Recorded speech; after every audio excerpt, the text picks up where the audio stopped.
Good afternoon, everyone.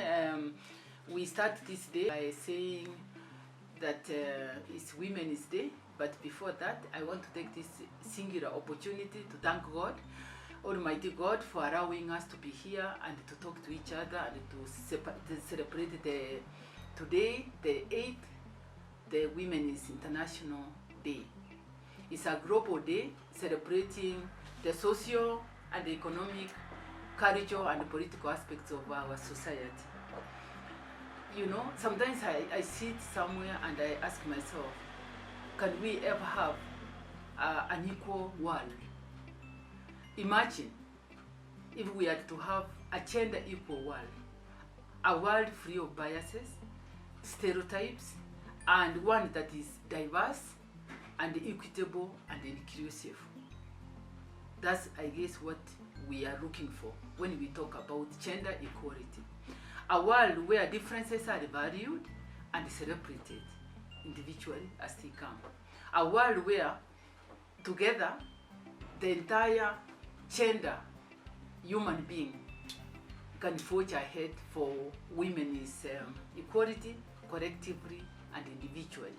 Even by starting to do our own greening in Cuea, whereby we would say we can all break the biases of gender inequality. Today, I will be talking about gender equality today for a sustainable tomorrow. And in doing that, I will want to indicate that the International Day was designed by the UN and it started as early as 1977.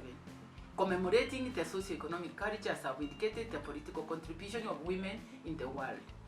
The theme of this year's International Women's Day is Gender Equality Today for a Sustainable Tomorrow, recognizing the contribution of women and girls around the world who are leading the change on climate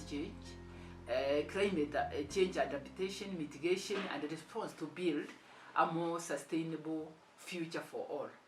In all that, I would like to single out one specific dynamic woman, a Kenyan.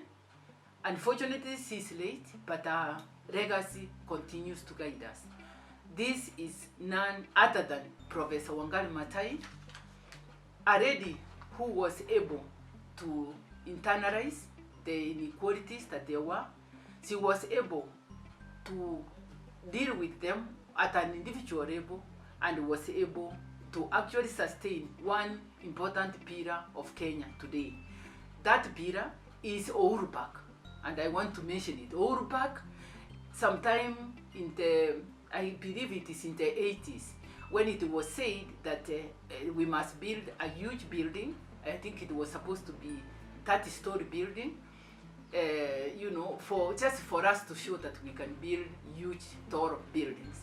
This was a park where our forefathers had said clearly that we would have an Uhuru Park in the middle of the city where our people, when they are tired, when they are so tired and they are walking up and down, working in the spirit of Arambe, will sit and rest. The forefathers even put a pool, a lot of water in that park, and decided that there will be benches and people will sit there whenever they are tired so that they can have rest. Now, the powers that be that time decided to build, and Wangari Maathai said no.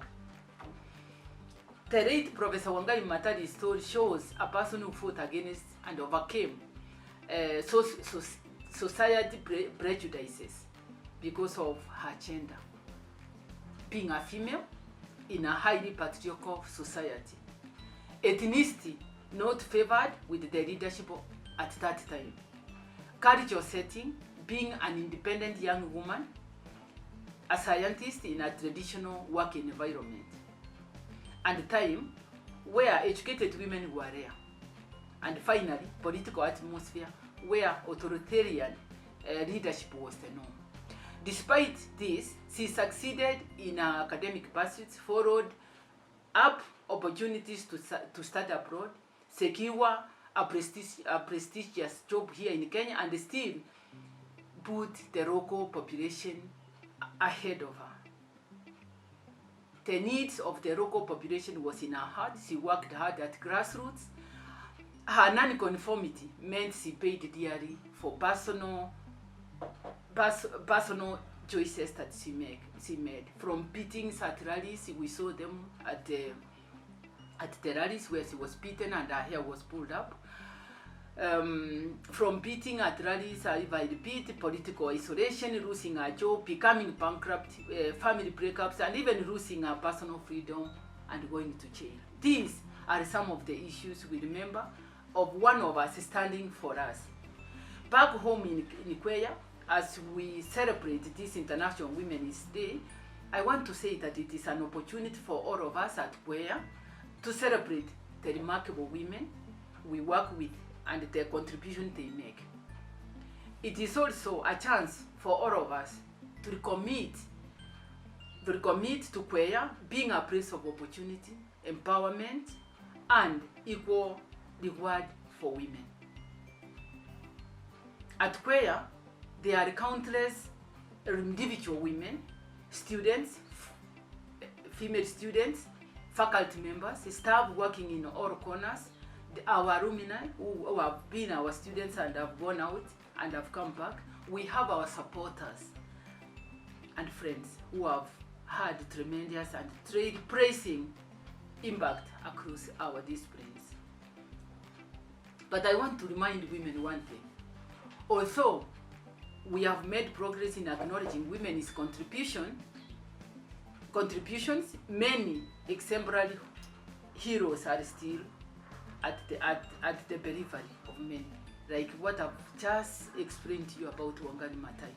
She received, and she was the first African woman to receive the Nobel Peace Prize and bring it to Kenya and actually work at the green belt. You know the trees she planted. You know the international community she interacted with and brought them here to be able to celebrate Kenya, to celebrate the people of Kenya, and to celebrate the country that is so dear to us.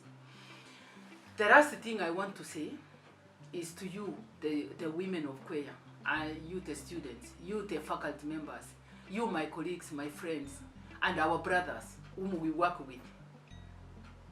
The only thing I want to indicate is that we need to pray to God, to guide us, to guide the university, to continue consecrating Cuea to the truth. Women, wake up early, pray to your God, come to work and do your work. Focus on your work without thinking about what else is around. If you were able to simply work and forget who else is around, you will do your work. Women of Cuea, and women of the world and of Kenya, I want to urge you to simply stand tall as a woman. Be unapologetic for who you are and what you have done. The work you do now, the work you will do in the future. There is a prayer I normally pray every other day. I tell God, you know, I look back and tell God, God, thank you for my past. Thank you for my past, you have brought me this far. Then I go further to tell him, God, thank you for my present, because I'm here and I'm still contributing. And I tell God, thank you for my future. I want to pray for everyone here. I want to pray for Cuea and the women and men who work here, labor every day and make the gender. As we celebrate our women, we must remember that there are those who are completely, totally disadvantaged in the villages. The girl child goes to school once 2 weeks in a month, because the other day she has to stay home because she has got no sanitary towels. She is on a ministerial circle, but she cannot manage it and manage school and manage to be in any crowd. So she stays home. So she's disadvantaged in that sense. However, I want to encourage you, my sister, my brother, let's encourage these girls to work hard. Let's encourage them where we can support them materially. Please do support them so that they can catch up. That doesn't mean that they need anything other than the support, the level ground at which they can work on. In Cuea today, if you look at the gender distribution, we have 53% are female and 47% are male. We can't say that as women in Cuea we are disadvantaged. I could give you specific statistics which I will give during my keynote speech. Statistics of the elected leaders, statistics of women who have gone ahead to take positions of leadership at very high levels. I'll give you those statistics. But for Cuea, I want to say that we are advantaged. We are equal like our other gender because we are at 53%. It means actually we are at maturity than our male counterpart. So let's thank God for that. Let's pull together and let's always celebrate God in everything we do.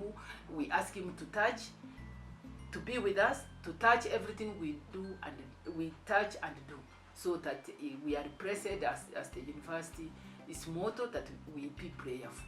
Thank you very much and may God bless you.